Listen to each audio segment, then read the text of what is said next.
ఆవు చేలో మేస్తే దూడ గట్టును మేస్తుందన్న చందంగా మరి వారు కాకినాడ రూరల్ ఎమ్మెల్యే గారు ఆయన మాటలు కూడా చూసాం నిన్నటి రోజున.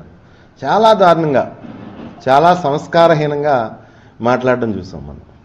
మరి ఏంటబ్బా ఇంత ఏదో ఉరుమురున్నట్టు సడన్గా ఎందుకు వీళ్ళు ఇలా మాట్లాడుతున్నారు? మరి వీళ్ళ గురించి అసలు టాపిక్కే లేదు కదా. డిప్యూటీ సీఎం గారి గురించి కానీ వారి గురించి కానీ ఎట్టి పరిస్థితుల్లో వైఎస్ఆర్ కాంగ్రెస్ పార్టీ నుంచి కనీసం ఒక మాట కూడా మాట్లాడలేదు కదా వారి గురించి. ఏంటి ఇలా ఎందుకు వచ్చారు అని చెప్పేసి నేను అనుకుంటే, నేను భావించింది ఏంటంటే, ఈ రాష్ట్రంలో ప్రతిపక్ష నాయకుడు కానీ జగన్మోహన్ రెడ్డి గారు కానీ, లేకపోతే ఈ రాష్ట్రంలో ప్రజలు కానీ, ఈ రాష్ట్రంలో ఉన్న పౌర సమాజం కానీ ఈ రాష్ట్ర ముఖ్యమంత్రి గారు అయినటువంటి, ఈ రాష్ట్రాన్ని పరిపాలించే నాయకుడైనటువంటి చంద్రబాబు నాయుడు గారిని ప్రశ్నిస్తున్నారు. ఈ అక్రమ ఎన్కౌంటర్ల మీద, లేకపోతే రాష్ట్రంలో ఉన్న లా అండ్ ఆర్డర్ మీద, లేకపోతే రాష్ట్రంలో ఉన్న శాంతి భద్రతల మీద, రాష్ట్రంలో ఉన్న సంక్షేమం గురించి కానీ, వారి పరిపాలన గురించి కానీ, రాజ్యాంగబద్ధమైన పరిపాలన నుంచి కానీ ఈ రాష్ట్ర ప్రజలు కానీ, ఈ రాష్ట్రంలో పౌర సమాజం కానీ, ఈ రాష్ట్రంలో ప్రతిపక్ష నాయకులు కానీ ప్రశ్నిస్తుండగానే డైవర్ట్ చేయడం అన్నట్టు మన డిప్యూటీ సీఎం గారు సడన్గా వచ్చి కాకినాడలో ఒక మీటింగ్ పెట్టి నానా దుర్భాషలాడి వెళ్ళారు. కానీ ఈ రాష్ట్ర మేము ఎక్కడా డైవర్ట్ అవదలుచుకోలేదు సార్. ముఖ్యమంత్రి గారు, మేము ఒక్కటే ప్రశ్నిస్తున్నాం. ఈ రాష్ట్రంలో పౌర సమాజం, ఈ రాష్ట్రంలో ప్రజలు, ఈ రాష్ట్రంలో ప్రతిపక్షం కానీ, సాయి కృష్ణ, ఆ కాపుల అబ్బాయి సాయి కృష్ణకి ఏమైంది? లేదా దళితుల అబ్బాయి క్రాంతి కుమార్కి ఏమైంది? లేదా గంగమ్మ గుర్తుందా ముఖ్యమంత్రి గారు? ఆవిడ గురించి కూడా చాలా ఇబ్బందులు అవుతున్నాయి. ఈ ప్రభుత్వం సమాధానం చెప్పాల్సిన పని ఉంది. అలాగే తిరుపతమ్మ, అలాగే శ్రీకాకుళం సంబంధించిన కళావతమ్మ, ఈ 5గురు ఏమయ్యారు ఈ రాష్ట్రంలోని? వాటి గురించి మీరు సమాధానం చెప్పాలి ముందు.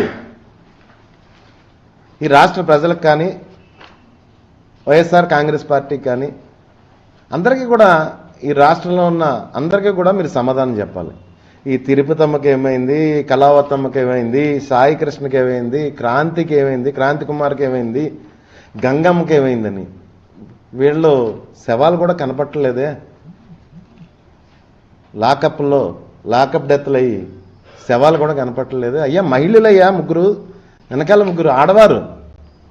సరే పోనీ మీరు ఆ సాయి కృష్ణని దుర్మార్గుడు అంటారు, లేకపోతే ఏదో కూర అంటున్నారు, రకరకాలుగా మన డిప్యూటీ సీఎం గారు ఆయన గురించే మీటింగ్ పెట్టినట్టు పెట్టారు కాకినాడలో వచ్చి.